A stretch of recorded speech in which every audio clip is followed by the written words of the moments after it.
അനുഗ്രഹിക്കപ്പെട്ട നല്ല സമയത്തിനായി ഞാൻ ദൈവത്തെ സ്തുതിക്കുന്നു, സ്തോത്രം ചെയ്യുന്നു. ദൈവവചനം ശ്രവിച്ചുകൊണ്ടിരിക്കുന്ന എല്ലാ ദൈവമക്കൾക്കും വീണ്ടും വരാമെന്ന് അരുളി ചെയ്തവനായ കർത്താവായ യേശു ക്രിസ്തുവിൻ്റെ തന്നെ നാമത്തിൽ ഞാൻ എൻ്റെ സ്നേഹവന്ദനം അറിയിക്കുന്നു. ഇന്നത്തെ അല്പസമയത്തെ ചിന്തയ്ക്കായി 119 സങ്കീർത്തനം 11 വാക്യം നമുക്ക് വായിക്കാം. ഞാൻ നിന്നോട് പാപം ചെയ്യാതിരിക്കേണ്ടതിന് നിൻ്റെ വചനത്തെ ഹൃദയത്തിൽ സംഗ്രഹിക്കുന്നു. അനുഗ്രഹിക്കപ്പെട്ട വേദവാക്യമാണ് നാം കേട്ടത്. ഈ വാക്യം ഇംഗ്ലീഷ് NASB വേർഷനിൽ your word I have treasured in my heart that I may not sin against you എന്നാണ് രേഖപ്പെടുത്തിയിരിക്കുന്നത്. ചുരുക്കി പറഞ്ഞാൽ, ഞാൻ നിന്നോട് പാപം ചെയ്യാതിരിക്കേണ്ടതിന് നിന്റെ വചനത്തെ എൻ്റെ ഹൃദയത്തിൽ നിധി പോലെ സൂക്ഷിച്ചിരിക്കുന്നു എന്നാണ് സങ്കീർത്തനക്കാരൻ പ്രസ്താവിക്കുന്നത്. ഏതൊരു മനുഷ്യൻ്റെയും ഹൃദയത്തിലാണ് ചിന്തകൾ ആദ്യം രൂപപ്പെടുന്നത്. ആ ചിന്തകൾക്ക് ചിറക് മുളച്ച് വായിൽ കൂടി പുറത്തേക്ക് വരികയും ആ ചിന്ത നാം പ്രവൃത്തിപഥത്തിൽ എത്തിക്കുകയും ചെയ്യുന്നു. നല്ല ചിന്തകളാണ് ഹൃദയത്തിൽ വരുന്നതെങ്കിൽ നല്ല വാക്കുകളായി അത് വായിൽ കൂടി പുറത്തു വരികയും നല്ല പ്രവൃത്തികളിലേക്ക് നാം നയിക്കപ്പെടുകയും മറ്റനേകർക്ക് ആശ്വാസവും വിടുതലുമായി തീരുകയും ചെയ്യുന്നു. എന്നാൽ ദുഷിച്ച ചിന്തയാണ് ഹൃദയത്തിൽ വരുന്നതെങ്കിൽ നമ്മെ അശുദ്ധരാക്കുന്ന വാക്കുകൾ പുറത്തു വരികയും ആ ചിന്ത നമ്മെ പാപത്തിലേക്ക് നയിക്കുകയും ചെയ്യുന്നു. യോഹന്നാൻ എഴുതിയ സുവിശേഷം 13 അധ്യായം 2 വാക്യത്തിൽ ഇപ്രകാരം രേഖപ്പെടുത്തിയിരിക്കുന്നു: അത്താഴം ആയപ്പോൾ പിശാച് ശീമോന്റെ മകനായ യൂദാ ഇസ്കര്യോത്താവിൻ്റെ ഹൃദയത്തിൽ യേശുവിനെ കാണിച്ചു കൊടുക്കുവാൻ തോന്നിപ്പിച്ചിരുന്നു. പിശാച് അപ്രകാരം തോന്നിപ്പിച്ചപ്പോൾ ആ തോന്നൽ പോലെ പ്രവർത്തിച്ചാൽ വരുമായിരുന്ന അപകടം യേശു യൂദാ കേൾക്കെ പറഞ്ഞിരുന്നു. അതിപ്രകാരമാണ് തന്നെക്കുറിച്ച് എഴുതിയിരിക്കുന്നത് പോലെ മനുഷ്യപുത്രൻ പോകുന്നു സത്യം. മനുഷ്യപുത്രനെ കാണിച്ചു കൊടുക്കുന്ന മനുഷ്യനോ ഹാ കഷ്ടം. ആ മനുഷ്യൻ ജനിക്കാതിരുന്നുവെങ്കിൽ അവന് കൊള്ളായിരുന്നു. മത്തായി എഴുതിയ സുവിശേഷം 26 അധ്യായം 24 വാക്യമാണ് നാം കേട്ടത്. യേശു ഈ വാക്കുകൾ യൂദാ കേൾക്കയാണ് പറഞ്ഞത്. അതുപോലെ തന്നെ നിങ്ങളിൽ ഒരുവൻ എന്നെ കാണിച്ചു കൊടുക്കുമെന്ന് യേശു പറഞ്ഞപ്പോൾ എല്ലാവരും ഞാനോ റബ്ബി എന്ന് പറഞ്ഞു. ആ സമയത്ത് യൂദാ ഇസ്കര്യോത്തായും ഞാനോ റബ്ബി എന്ന് ചോദിച്ചു. അതിന് യേശു ഉത്തരം പറഞ്ഞത് നീ തന്നെ എന്നാണ്. യേശു പറഞ്ഞ വചനങ്ങൾ ഓർക്കുകയും ദൈവത്തെ യൂദാ ഭയപ്പെടുകയും ചെയ്ത് യേശുവിനെ ഒറ്റിക്കൊടുക്കാതിരുന്നെങ്കിൽ അവന് നല്ലതായിരുന്നു. എന്നാൽ അവൻ യേശു പറഞ്ഞ കാര്യങ്ങൾക്ക് വലിയ പ്രാധാന്യം കൊടുത്തില്ല. കാരണം അവൻ്റെ ഹൃദയം നിറയെ യേശുവിനെ ഒറ്റിക്കൊടുത്താൽ ലഭിക്കുമായിരുന്ന 30 വെള്ളിക്കാശായിരുന്നു. യേശുവിൻ്റെ വചനത്തെക്കാളും എന്തിനേറെ യേശുവിനേക്കാളും അധികം യൂദാ 30 വെള്ളിക്കാശിന് പ്രാധാന്യം കൊടുത്തു. അവൻ ആ പണം കൈപ്പറ്റുകയും യേശുവിനെ ഒറ്റിക്കൊടുക്കുകയും ചെയ്തെങ്കിലും ആ പണം ഉപയോഗിക്കുവാൻ അവന് സാധിച്ചില്ല. അവൻ തൂങ്ങിച്ചാകുവാൻ ശ്രമിച്ചെങ്കിലും അതിനുപോലും അവന് കഴിയാതെ കയർ പൊട്ടി നിലത്ത് വീണ് അവൻ്റെ വയർ പൊട്ടി കുടലെല്ലാം പുറത്തു വന്ന് കഷ്ടത്തിലായി. അവൻ ആ കിടപ്പ് എത്ര ദിവസം കിടന്നു കാണുമെന്ന് നമുക്കറിയില്ല. ഈ ഭൂമിയിൽ തന്നെ അവൻ മഹാകഷ്ടത്തിലായി. മരണശേഷം അവൻ സാത്താൻ്റെ അടിമയുമായി. സംഭവിച്ചതെന്തെന്ന് വെച്ചാൽ, സാത്താൻ അവൻ്റെ ഹൃദയത്തിൽ തോന്നിപ്പിച്ചതിനെ അവൻ പ്രവൃത്തി പദത്തിൽ എത്തിച്ചു.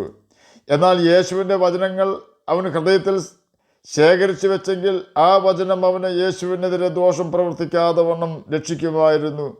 അതുകൊണ്ടാണ് സദൃശവാക്യങ്ങൾ 4 അധ്യായം 23 വാക്യത്തിൽ സകല ജാഗ്രതയോടും കൂടെ നിന്റെ ഹൃദയത്തെ കാത്തുകൊള്ളുക, ജീവന്റെ ഉത്ഭവം അതിൽ നിന്നല്ലോ ആകുന്നതെന്ന് രേഖപ്പെടുത്തിയിരിക്കുന്നത്. ദാവീദിനും ഇപ്രകാരം ഒരു അബദ്ധം പറ്റിയിട്ടുണ്ട്. അനന്തരം സാത്താൻ ഇസ്രയേലിന് വിരോധമായി എഴുന്നേറ്റ് ഇസ്രയേലിനെ എണ്ണുവാൻ ദാവീദിന് തോന്നിപ്പിച്ചു. 1 ദിനവൃത്താന്തം 21 അധ്യായം 1 വാക്യമാണ് നാം കേട്ടത്. ദാവീദ് അപ്രകാരം എണ്ണുകയും ചെയ്തു. ദൈവം അവനെ ശിക്ഷിച്ചു. 3 ദിവസം വലിയ മഴ പെയ്യിച്ച് ദൈവം ദാവീദിൻ്റെ തെറ്റിന് ദേശത്തെ ശിക്ഷിച്ചു. ന്യായപ്രമാണത്തിൽ ഇസ്രയേൽ ജനത്തെ എണ്ണേണ്ടുന്ന മാർഗം വിവരിക്കുന്നുണ്ട്. പുറപ്പാട് പുസ്തകം 30 അധ്യായം 11 മുതൽ 14 വരെയുള്ള വാക്യങ്ങളിൽ ഇത് രേഖപ്പെടുത്തിയിരിക്കുന്നു. യഹോവ പിന്നെയും മോശയോട് കൽപ്പിച്ചത് എന്തെന്നാൽ, ഇസ്രയേൽ മക്കളുടെ ജനസംഖ്യ എടുക്കേണ്ടതിന് അവരെ എണ്ണുമ്പോൾ അവരുടെ മധ്യ ബാധ ഉണ്ടാകാതിരിപ്പാൻ അവരിൽ ഓരോരുത്തൻ താൻ്റെ ജീവന് വേണ്ടി യഹോവയ്ക്ക് വീണ്ടെടുപ്പ് വില കൊടുക്കണം.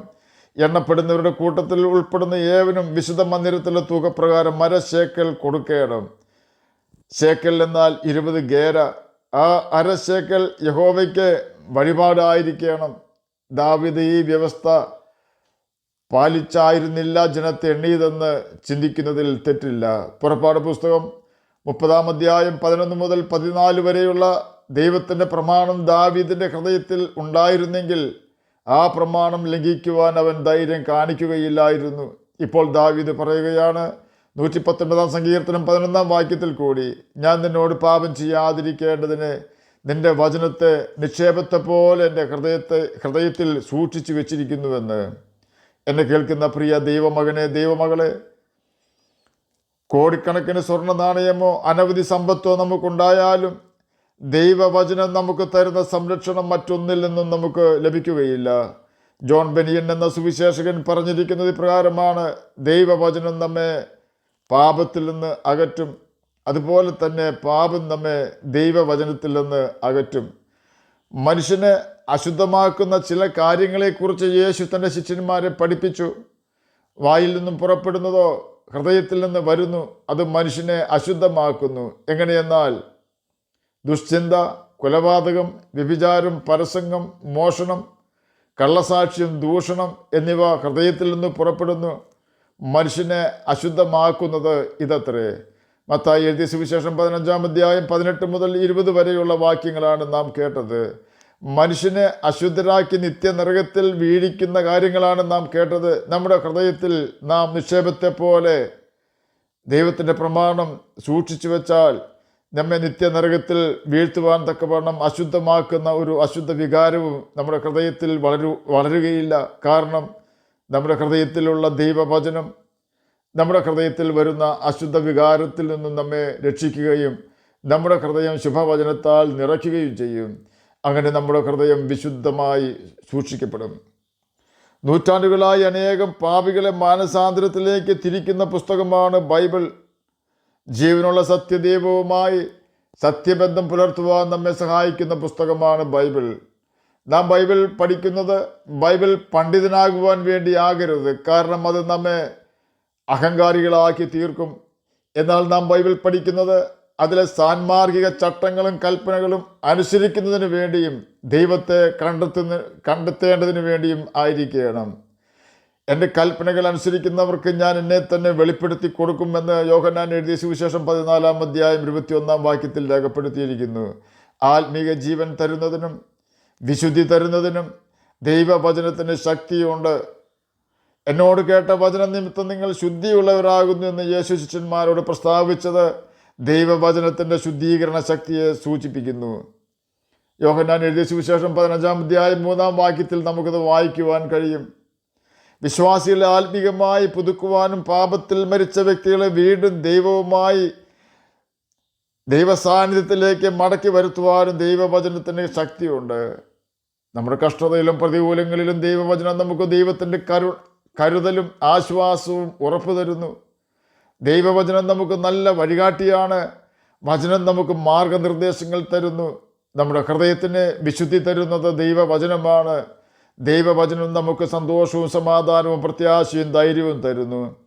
ദൈവവചനം നമ്മുടെ ഹൃദയത്തിൽ സൂക്ഷിക്കുവാൻ നാം ചെയ്യേണ്ട 3 പ്രധാന കാര്യങ്ങളിൽ ഒന്നാമത്തേത്, നാം ദൈവത്തിൻ്റെ കൽപ്പനകൾ കണ്ടെത്തും വിധം ബൈബിൾ വായിക്കുകയും ബൈബിളിന് ജീവിതത്തിൽ 1-ാം സ്ഥാനം കൊടുക്കുകയും ചെയ്യുക എന്നതാണ്. രണ്ടാമത്തെ കാര്യം, നിർബന്ധമായും നാം കർത്താവിൻ്റെ കൽപ്പനകൾ അനുസരിക്കുക എന്നതാണ്. ദൈവവചനം അനുസരിക്കാതെ ദൈവവചനം നാം പഠിച്ചാൽ അത് നമ്മെ ആത്മീയ നിഗളികളും ഗർവിഷ്ഠന്മാരും മനോവഞ്ചകന്മാരും മറ്റുള്ളവരെ വഴിതെറ്റിക്കുന്നവരുമാക്കി തീർക്കുന്നു. മറ്റുള്ളവരെ തെറ്റായ ഉപദേശം കൊടുത്തുകൊണ്ട് ചതിക്കുവാൻ സാത്താന് നമ്മുടെ അനുസരണക്കേട് മുഖാന്തരമായി തീരും. ദൈവകൽപ്പനകൾ അനുസരിക്കാതെ ബൈബിൾ പഠിപ്പിക്കുന്നവരുടെ കാര്യമാണ് ഞാൻ പറഞ്ഞത്. ദൈവത്തിൻ്റെ ന്യായപ്രമാണങ്ങളും കൽപ്പനകളും ദൈവം നമുക്ക് തന്നിരിക്കുന്നത് അത് കൃത്യമായി ആചരിക്കേണ്ടതിന് വേണ്ടിയാണ്, അഥവാ അനുസരിക്കേണ്ടതിന് വേണ്ടിയാണെന്ന് 119-ാം സങ്കീർത്തനം 4-ാം വാക്യത്തിൽ രേഖപ്പെടുത്തിയിരിക്കുന്നു. നമ്മുടെ പാപങ്ങളെയും തെറ്റുകളെയും തിരുത്തി നേരായ വഴിയിൽ കൂടി നാം നടക്കേണ്ടതിന് വേണ്ടിയാണ് കർത്താവ് ബൈബിളിൽ തെറ്റാത്ത വഴികളും പ്രമാണങ്ങളും നമുക്ക് തന്നത്. മൂന്നാമതായി ചെയ്യേണ്ടത് ദൈവവചനത്തെ സ്നേഹിക്കുക എന്നതാണ്. വചനത്തെ സ്നേഹിച്ചാൽ അത് നമ്മെ വചനം അനുസരിക്കുന്നതിലേക്ക് നയിക്കും. ദൈവത്തിൻ്റെ ന്യായപ്രമാണം തികവുള്ളതാണ്, അത് അല്പബുദ്ധിയെ ജ്ഞാനിയാക്കി തീർക്കുന്നു. ദൈവവചനത്തോടുള്ള നമ്മുടെ സ്നേഹം കുറഞ്ഞു പോയിട്ടുണ്ടോ എന്ന് നാം പരിശോധിക്കണം. എങ്കിൽ നമുക്കൊരു കുറഞ്ഞു പോയിട്ടുണ്ടെങ്കിൽ നമുക്കൊരു ഏറ്റുപറച്ചിൽ ആവശ്യമായിരിക്കുന്നു. നമുക്ക് ദൈവത്തോട് മാപ്പ് ചോദിക്കാം. യേശു ആദ്യ സ്നേഹത്തിലേക്ക് നമ്മെ മടക്കി വരുത്തുക തന്നെ ചെയ്യും. നാം അനുസരിക്കുന്ന കൽപ്പനകളാണ് യേശു നമ്മുടെ ഹൃദയത്തിൻ്റെ മാംസപ്പലകയിൽ രേഖപ്പെടുത്തുന്നത് എന്ന കാര്യം നാം മറന്നു പോകരുത്.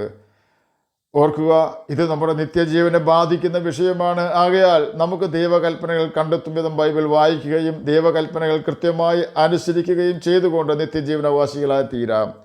അതിന് കർത്താവ് നമ്മെ സഹായിക്കട്ടെ എന്ന് പ്രാർത്ഥിച്ചുകൊണ്ട് ഞാൻ എൻ്റെ വാക്കുകളിൽ നിന്ന് വിരമിക്കുന്നു. നമുക്ക് പ്രാർത്ഥിക്കാം. ഞങ്ങളെ സ്നേഹിക്കുന്ന സ്വർഗീയ പിതാവേ, നല്ല വചനത്തിനായി അങ്ങയെ സ്തുതിക്കുന്നു, സ്തോത്രം ചെയ്യുന്നു.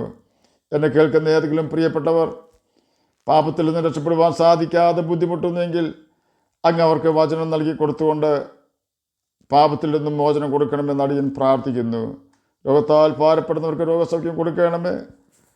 പഠിക്കുന്ന കുഞ്ഞുങ്ങൾക്ക് പഠിക്കുവാനുള്ള ബുദ്ധിയും ജ്ഞാനവും ഓർമ്മശക്തിയും കൊടുക്കണമേ. വാർദ്ധക്യത്തിലായിരിക്കുന്ന പ്രിയപ്പെട്ടവർക്ക് അങ്ങ് ആശ്വാസം കൊടുക്കണമേ. ജനത്തിൽ കഷ്ടത അനുഭവിക്കാനിടവരാതെ അവർ സഹായിക്കണമേ. സാമ്പത്തികമായി ഞെരുങ്ങുന്നവർക്ക് അതിൽ നിന്നും മോചനം കൊടുക്കണമേ. ജോലിയില്ലാത്തവർക്ക് ജോലി കൊടുക്കണമേ. പ്രാർത്ഥന കേട്ടതിനായി സ്തോത്രം. യേശുവിൻ്റെ നാമത്തിൽ തന്നെ ആമേൻ. കർത്താവ് എല്ലാവരെയും അനുഗ്രഹിക്കട്ടെ. സ്തോത്രം.